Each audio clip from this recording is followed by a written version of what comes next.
Same காரக்குழம்பு repeat மோடில் செஞ்சுக்கிட்டு இருக்கோம். லேயர் விருப்பம். மிளகு, சீரகம், வெந்தயம் வறுத்து பொடி பண்ணி போட்டு போடு போடு.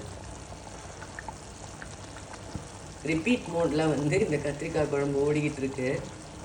கலக்கி விடு. ஏன்னா அவ்வளவு டேஸ்டியாக இருந்திருக்கு. உண்மையிலே செம்ம எம்மியாக இருந்தது. கும்முன்னு இருந்தது. எம்மி. ரிப்பீட் மோடில் காரக்குழம்பு மட்டும் இல்லை, பாலக் தால் பாலக்கும் ரிப்பீட் மோடில் தான் இருக்குது. இப்போ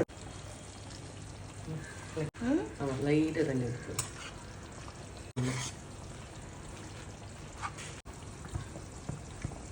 நம்ம எதிர்பார்க்குற கலர் வந்துருச்சு. கலரு எண்ணெய் கத்திரிக்காய் ட்ரீ அது வந்து ரவுண்டாக